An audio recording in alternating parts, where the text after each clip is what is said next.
మన ప్రభువును రక్షకుడైన యేసుక్రీస్తు వారి నామములో ఈ మాటలు వింటున్న ఆత్మీయ కుటుంబ సభ్యులందరికీ నా యొక్క హృదయపూర్వక వందనాలు. ఈరోజు నా కోసం ఆత్మీయ కార్యక్రమానికి మిమ్మల్ని అందరినీ ప్రేమపూర్వకంగా ఆహ్వానిస్తూ ఉన్నాను. చిన్న ప్రార్థన చేసుకుని ఈ దిన వాక్యాన్ని ధ్యానము చేద్దాం. పరిశుద్ధ ప్రేమగల తండ్రి, గొప్ప దేవుడా, కనికరము గల దేవ, కృపగల దేవ, నీకు వందనాలు, వేలాది స్తోత్రాలు ప్రభువా. నీ కనికరాన్ని బట్టి, నీ కృపను బట్టి ఇంతవరకు మమ్మల్ని సజీవులుగా ఉంచావు. అందుని బట్టి నీకు వందనాలు.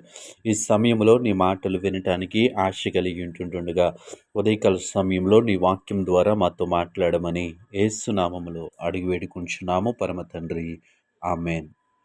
ఈరోజు దేవుని వాక్యము కీర్తనల గ్రంథము 3వ కీర్తన 5వ చరణము. యెహోవా నాకు ఆధారము, కావున నేను పండుకుని నిద్రపోయి మేలుకొందును.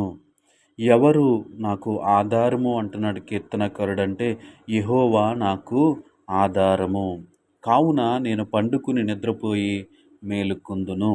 అంటే పండుకుని నిద్రపోయి మేల్కోవాలి అంటే, ఎవరు ఆధారము కావాలి అంటే యెహోవా మనకి ఆధారము కావాలి. ఆయన మనకి సహాయము చేయవాడు. ఈరోజు మనము ఏ విషయాల్లో నిద్రపోయే వారి ఉండి మేలుకోలేకపోతా ఉన్నాం. ఆర్థిక విషయాలలో, ఉద్యోగ విషయాలలో, కుటుంబ విషయాలలో మన నిద్రపోయి మేలుకోలేనటువంటి పరిస్థితుల్లో ఉన్నావేమో. అయితే ఈ ఉదయకాల సమయంలో దేవుని వాక్యము సెలవిస్తూ ఉంది, ఎవరైతే యెహోవాను ఆధారం చేసుకుంటారో దేవునామానికి మహిమ కలుగునుగాక. ఎవరైతే దేవుని ఆధారముగా చేసుకుంటారో వారు పండుకుని నిద్రపోయి మేలుకొందురు.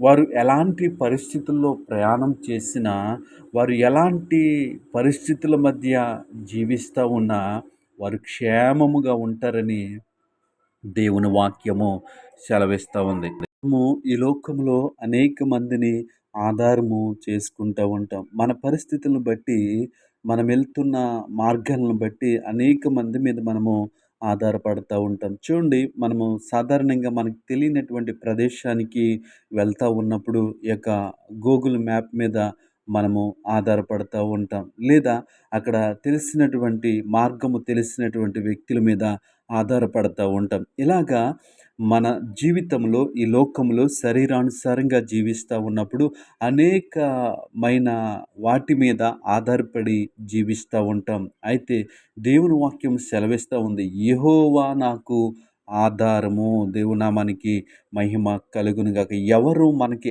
ఆధారముగా ఉండాలి అంటే దేవుడు మనకి ఆధారముగా ఉండాలి. ఎందుకు ఆయన ఆధారముగా ఉండాలి అంటే, ఆయనకు అసాధ్యమైనది ఏదీ లేదు.